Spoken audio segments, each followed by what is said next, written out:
Cela fait désormais des mois que les libertés publiques en France sont réduites en raison de l'état d'urgence sanitaire. Depuis le 4 janvier 2021, des salariés de la raffinerie Total de Grandpuits sont en grève.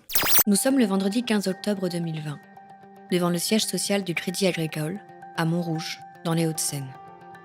Plusieurs personnes se sont rassemblées pour dénoncer le comportement des banques, et plus particulièrement leur politique concernant les frais bancaires.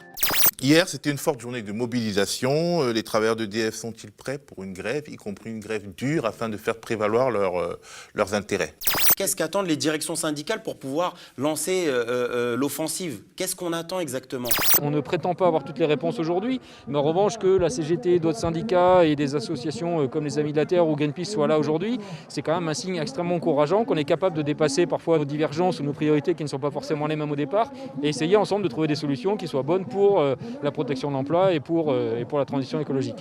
D'amener à de tels niveaux de mobilisation les salariés alors qu'on est dans une période sanitaire extrêmement compliquée et donc avec des dizaines de milliers de salariés en télétravail, quand on sait que la grève est un phénomène collectif, une dynamique que l'on embraye par équipe d'exploitation, par atelier, par bureau, et que là, on réussit à la dynamiser, à la maintenir, alors que les gens sont chez eux, à distance derrière leur ordinateur, moi je trouve que c'est extraordinaire. On a un mouvement fabuleux. Il n'y a pas d'accord possible avec la direction, parce que de toute façon, le dialogue social, ça reste un leurre, et que l'entreprise, comme beaucoup d'entreprises capitalistes, ne comprend que le rapport de force en réalité.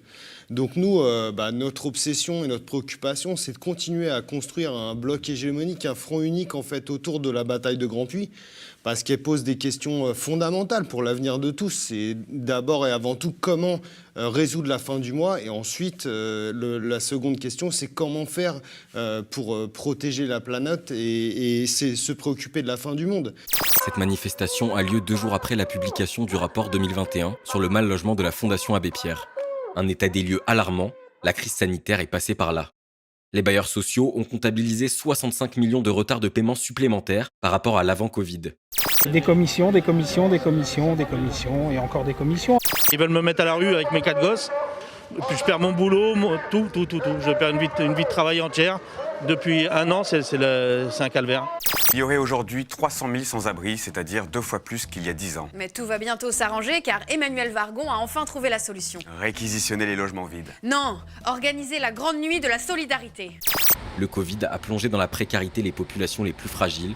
En 2020, le nombre d'allocataires du RSA a augmenté de 10%. C'est une cata. Et là, il y a plein de petits coms qui vont être dans la même situation. Mais aussi comme des centaines de milliers de locataires d'accédants à la propriété qui ne peuvent plus suivre parce qu'il y a eu le confinement l'année dernière et puis il y a la crise sociale qui débarque. Et donc, avec un gouvernement qui reste les mains dans les poches, quoi. Enfin, je veux dire, si, il sort les mains des poches pour filer aux riches, mais il ne file pas aux locataires et aux gens qui souffrent aujourd'hui le plus durement de la crise sanitaire. Il faut bien distinguer ce qu'on ne fait pas. Habituellement, il y a une vraie confusion qui est entretenue par les médias ou par le pouvoir politique. C'est la confusion entre l'urgence et l'état d'urgence. On est en train finalement de créer de la distance entre des gens plutôt que d'aller dans le sens du rassemblement des Français et des résidents qui vivent sur notre sol. C'est moi le plus raciste. Non, c'est moi. Non, c'est moi. Non, c'est moi. Non, c'est toi. Non, c'est toi.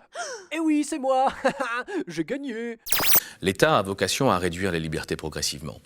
Pourquoi ? Parce que l'État, s'il veut gouverner une masse de population, eh bien, il a tendance à restreindre les libertés qui vont en contradiction avec ce qu'on appelle la gouvernementabilité, c'est-à-dire la facilité à gouverner une population. Moins il y a de liberté, plus il est facile de gouverner une population.